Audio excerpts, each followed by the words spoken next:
bi bu Tëngéej bi Cheikh ñoom ci boppam ñoom chauffeur clando yi ak chauffeur yi nga xam ne ñoom lañ jox suñu micro ñoom ñoo ko doon dëggal di xam ne ni kon bu njëkk ba benn yoon lañ daan samp comme Mansour ni muy wax boo sampee benn yoon joxe sa benn 1000 francs donc toute la journée di nga am sa jàmm di nga dem di nga ñëw sa xaalis di wàññeeku mais cette fois-ci da ngay samp ñaari yoon ba ñetti yoon ce qui veut dire que bu fekkee élément bi fa nekk dañ ko fa jëlee andiwaat keneen si journée bi keneen ki ko remplace itam da ngay sampaat samp bi benn 1000 francs boo joxe wala benn 2000 boo joxe ñoom ñoo ko wax xam nga au début bu njëkk ba daan nañ ko dénoncé di nga gis am na benn femme bu nga xam ne jotoon nañ ko si téye dafa filmer nank policier bi ko waa ji doon jox xaalis mais ñoom mënatuñ ko dénoncé parce que nee nañ tey boo ko filmé dugal ko ci réseaux sociaux yi dañ lay oolu convaincre la te mën nañ la si téye du coup amatuñu fenn fuñ ko dénoncé ñoom chauffeur si mënuñu lu dul subir filmé nag moom maam voilà foog ñu dénoncé ko noonu lañ ko doon dénoncé foog ñu aaye nit yi ñuy filmer policiers yi voilà sont des pères de famille ay sénégalais lañu te yoon may la ñuy filmer moo tax xam nga amatuñu mais filmer nit à son âge loolu moo jàpp d'accord nañ mais amatuñu fuñ ko dénoncé amatuñu fenn fuñ ko dénoncé lu dul subir ñoom chauffeurs yi jël seen 1000 francs dugal ci pièce bi jox la nga ruti ñëw joxaat leen seen pièce xam nga man par exemple man ak sama caméraman mas nañ dem benn reportage di oññeeku waa ji bi ñëwee ba ci feu rouge bi bu Rufisque waa ji pièce bu mu laaj Mansour mu jox ko mooy caméraman bu Rufisque mu ko laaj mu jox ko mu jéggi muy ree taxaw duñu xool jékki-jékki mais yéen ndax da ngeen niroo ah mais loolu déli la niroo ah est-ce que loolu déli la mais ñoom tous les moyens sont bons pour man la am luñ wecc buñ jël si ñoom jamono jooju nga xam ne yow ñu ngi lay rakk ak yow mii di samp benn oto bu nga xam ne ni mi ngi xant moo ngi yeb ba weng di dem ci tali bi kenn du ko arrêté ba fi mu jëm ba xëj na sampam moo ëpp doole waa déedéet question bi may laaj samp bi xaalis bi fan la jëm mais loolu mooy laaj bi la waaye Yacine yow tamit xam ba ca waay Yacine xam ba ca yow tamit Yacine yow bàyyi noonu waaye yow tamit agent bi nga xam ni moom la ñuy samp ci moom déggoo li ma la wax sànq dafa am benn bordereau bu ñu koy jox buy jóge ci commissariat bi wala brigade bi bordereau boobu noonu mu ngi mel ni maire yi ak seen xaalis yi seen juuti yi dem trésor public xaalis boobu trésor public lay jëm muy li ngay dagg 2000 ak 6000 mais gendarme bi koy dagg wala policier bi koy dagg du ci am benn pourcentage alors xëy na brigade bu ne mun na dugal ay millions chaque mois ci keesu état bu Sénégal muy trésor public mais agent bi nga xam mooy yenn ci naaj bi di contrôler oto bi di contrôler sécurité oto yi bëgg naan ndox am salaire bu misérable am na benn affinité digganteem ak taxi yi loolu corruption la certes kenn du ko rafetlu mais ki taxaw ci kaw tali bi gars du lekk du naan ki taxaw ci kaw tali bi di contrôler sécurité di xool oto bu baax ñu exiger ko te mënut a wax xam nga li metti ci police ak gendarmerie mooy dañuy souffrir te mënuñu wax ay salariés lañu di ay fonctionnaires am accès ci banques yi di def ay pré banque mën nañu retrouver ak salaire moyen de 100 000 francs 60 000 sax dégg naa ko mais ay nit lañu ay pères de famille lañu absolument bu ñu demee ba amuñu luñ jënd ndox mu ñu naan war a fanaan toute une nuit war a naan ataay fi ñuy monter garde loolu mooy seen avantage ñoom bu ñu leen aramalee samp boobu noonu gars yi di wax ba jàppee ko corruption ñoom itam ñu taxaw ni bépp oto bu légal bu def transport doo def transport siré boo jógee Dakar di dem Kaolack nga aw Mbuur fekk ay policiers yu monté sa visite technique jeex nga jël 2000 francs jox ko policier bi mu bàyyi la nga dem fekk sa papa daf feebar nga war a daw dem assister sa papa ñibbisiwaat yow da ngay dénoncer ni loolu corruption la wala yow tu préfères gendarme bi immobiliser sa oto parce que moment bi sa visite technique jeexee sa oto waratul daw ban nga ci gën a préféré moo tax ma ne lépp c'est l'état bu Sénégal état bi la gendarme yi ak policiers yi ñu ngi bëgg a dee ñoo gën a sonn wu lay chauffeur yi mais nag état bi moo war a jël ay responsabilités am ñeenti ministères yi mu concerné xayma leen ñaata nañ la xaymal ñaata ci ay millions la gendarme yi ak police yi nekk ci circulation di dugal ci keesu état bu Sénégal par mois wala par an mais après en retour ñoom lañ ciy am tout à fait et d'ailleurs foofu sax nañ war a defee benn réforme puni par la loi tout à fait waaw donc les responsabilités sont partagées ki nga xam ne moo nanguñu corrompre pour que ak ay corrompre yëpp ñoom ñoo yem donc corruption la mais nuyu bu baax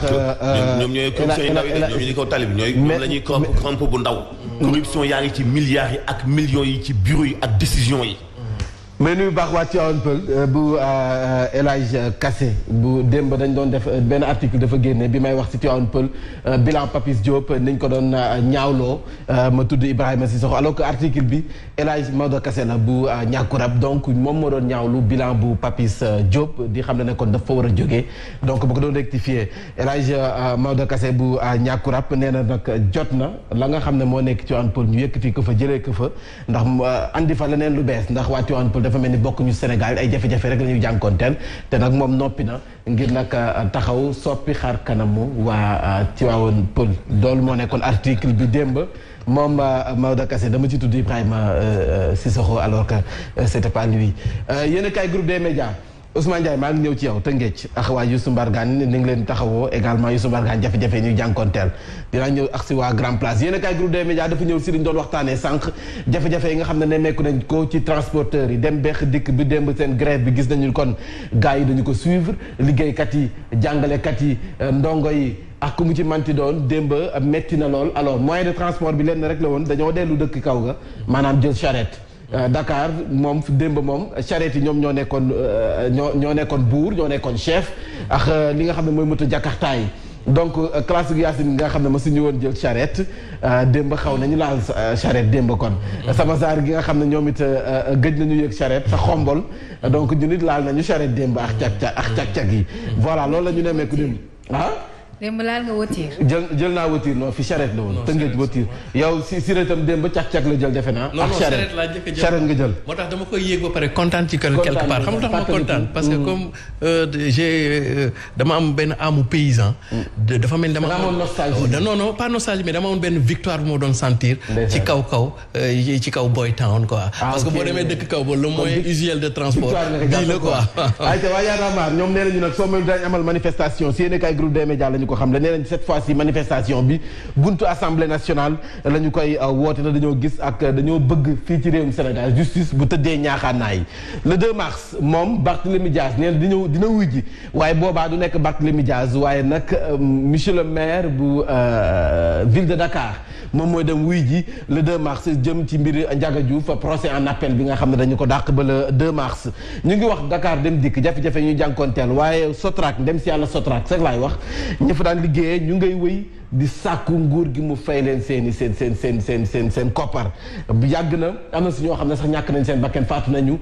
njaboot si bari tas na ñoom ex employé yu Sotrac yi nee nañu ngalawaay màjjaaluñu liñ bëgg moo di nguur gi la mu leen yoreel mu jox leen ko ndax nag ay digge yu dul jeex France daal yi xëddeen ba fii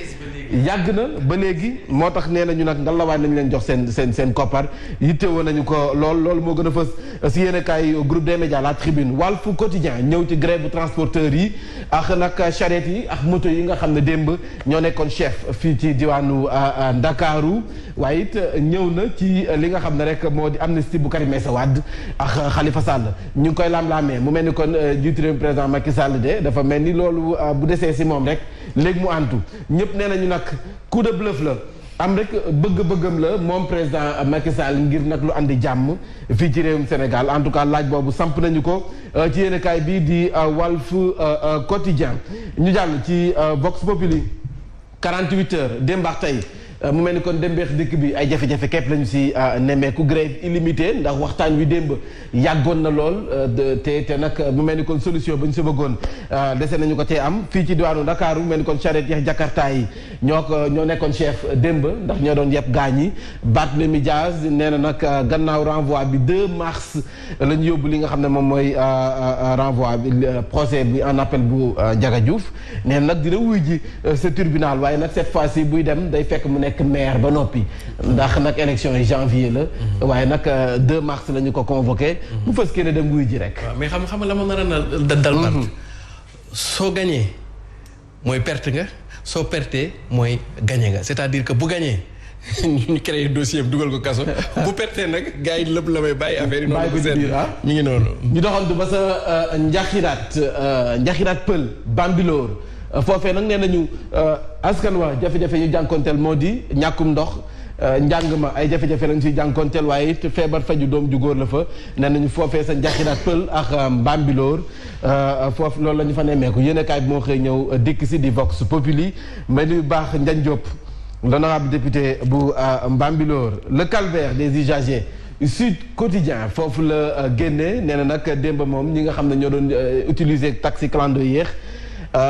transport en commun yi si ay jafe-jafe la ñu nekk ñu si bëri sax dañu xëccaat seen mbàjj daal di sanguwaat élèves yi si bëri mu jëw ñoo jàngi tey jii sax am na si ñoo xam ne dañ leen envoyé message ne jarul ngeen di ñëw ndax dem beex dikk bi jafe-jafe ñu si jànkonteel démb nag usagers yi kon démb metti woon na lool si ñoom ndax nag moto yi ak jakarta yi gis naa si xam naa si ñoo ñu bëri ñoo xam ne nii comme tàmmuñu sareet ak moto yaram buy metti lañ si jële kooku moom c'est sûr xam naa ne après moom maire bi di dàmpaate sa koñ ba dina am liggéey source a la ñu ñëw Biaye ak Sall ñaari député yi nga xam ne laal nañ seen manaanum kiiraay ba léegi nag ñu ngi toog di xaar audition bi kañ lay doon ana mbiri fu mu toll lu mu ci manti doon yéenekaay bi samp na aw laaj jëm ci ñaar ñooñee Mamadou Diop Decroix yëkkati na ay kàddu jëmale ci Abdou Karim Sall mayu ko dara jëm ci vote budget assemblée nationale Barthélémy Dias mu ngi défier juge bi nekkoon nag procès bi dafa neexul ba neex mais procès du ma sa am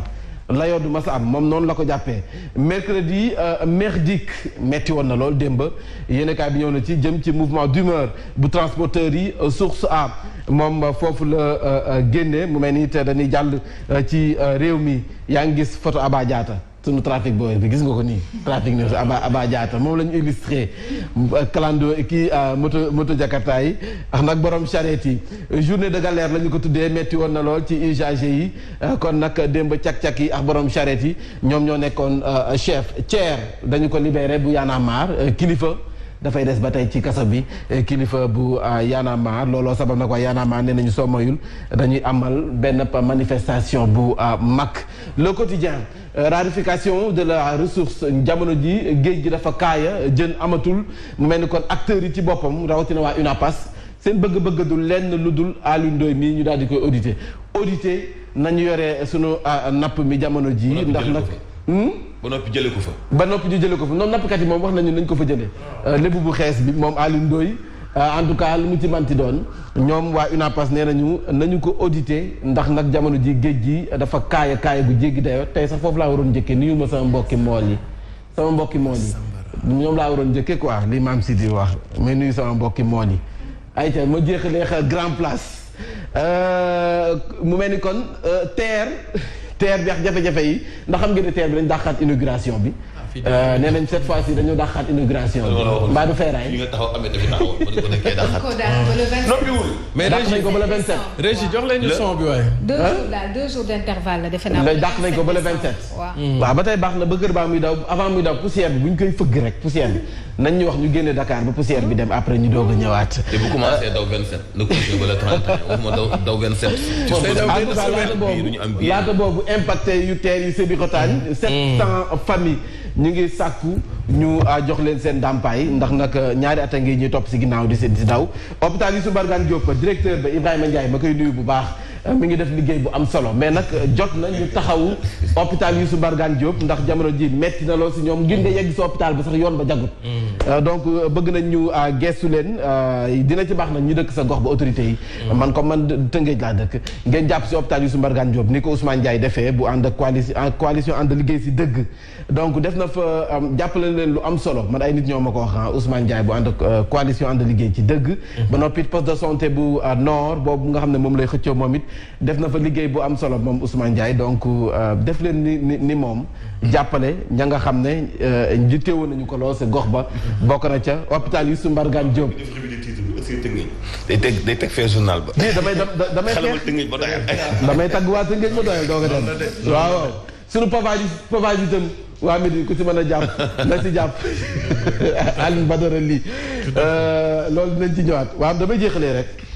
ak procès ak mbiru affaire trafic de visa Thierno Diallo mujj nañu ko bàyyi kilifa dafay des prison donc loolu moom mooy information bi waa Y'en a marre nee nañu dañuy amal assemblée wala sax manifestation bu mag sa buntu assemblée nationale en tout cas loolu la ñuy waajal waa Tëngéej nuyu naa leen bu baax li ma sut di wax nuyu naa leen bu baax waa Tëngéej ay jakon waa Tëngéej leen ñu fay de dañuy fay grève transporteurs yi 6 ministères ñoom ñoo impliqué wu comme le 6 ministères au lieu de 4 c'est ça et que c'est une grève illimitée donc yamatuñu sax si renouvelable mais illimitée maanaam ñun xamuñu sax kañ lay jeex daal kon da ngay xam importance su transport. mais Mouhamed est-ce que amul ay kalaandoo dañ ko nëbb. Mouhamed Diop xanaa ni mu porté combat. am na connaissance loolu. insisté na daal. Mohamed jàllale naa message kenn du mer du dëgg. ma nga noonu. c'est ça c'est ce que je disais hier la mobilité c'est le premier intrant du développement économique xoolal tey transport rek 6 ministères le concerné quoi ne pas le connaître et ne pas le comprendre ainsi. moo tax démb économistes yi xayma nañu presque ay 300 et quelques millions je dis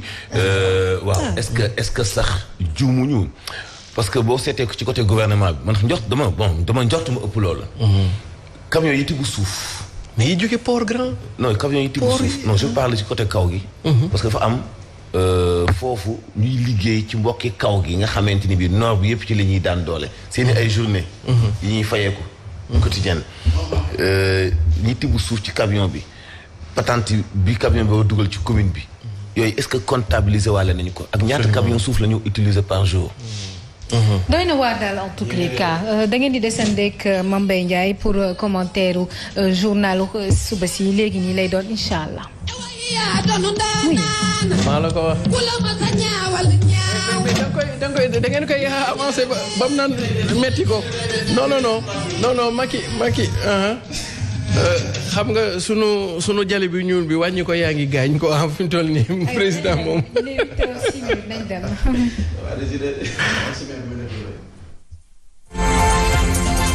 ponkal du liggéey di séddoog beneen ponkal loolu nag faaw ñu indi ci solution lal ci yërmande beneen bi ci des mooy ñu wax Sénégal yi dëgg gis nga cartographie transport bu Sénégal dafa am xeetu transport boo xamante ni bii reconnaître wuñu ko boolewuñ ko ci loolu oto bi papier mi yépp day mat mais du teye gendarme bi ak policier bi am sañ-sañu jàpp ko par exemple clando par exemple war gaynde yi xew nii nga xam ne kenn mënatu koo génn ci système transport Jakarta cek-cek am na ñaata politiciens ñooy financer ay boy ñuy jënd ay Jakarta di def cek-cek et pourtant kenn reconnaître ko ci cartographie transport bu Sénégal saa bu la policier gisee wala gendarme bu ko neexee sañ na la jàpp. ñu ngi leen di jàpp sax fan yii yëpp. léegi nag li gën a jaadu mooy Yacine biñ leen jàpp ba sonn leen démb lan moo doon transporter ay nit. ay charrette ak ay moto est-ce que jàpp nañ leen parce que amuñ ci pexe. xanaa ñu doon jàpp mooy ñu am ay particulier ñoom itam nga xam ne seen am demewul noonu ñuy yàpp ay client te amuñu sañ-sañ bi ñoom itam démb gendarmerie jàpp nañ leen partout fu ñu jaar Dakar ñu jàpp leen xam nga loolu moo mënta gis nga jàpp gi boo defee infraction nañ la ñëw jox këyit benn këyit boo xam ne signé nañ ko ba noppi nga dem yóbbu ko nga dem brigade dem fay bu fekkee loolu mënut a nekk beneen bi ci des mooy gendarme yi ak policiers yi aussi kenn gënu leen a sonn ñoo gën a sonn chauffeurs yi gis nga reçu yi ñooy daggal yow booy fay ay 2000 ak 3000 xam nga reçu bu nekk ñaata lay indil gouvernement bu Sénégal benn bu jeex bu nekk mais gendarme bi yendu ci naaj bi di fa fanaan di ko dagg ban pourcentage la ci am xaalis boobu noonu dafay dem directement par exemple dañu naan comme brigade bi nii wala commissariat bi jox nañ la temps de carnet boo ko daggee 2000 wala 6000 xaalis bi temps la nga dagg ko justifier ko xaalis boobu fu mu jëm trésor public waa impôt et domaine mais ñoom ñoo gën a avantageux gendarme bi nga xam moom mooy dugal xaalis bi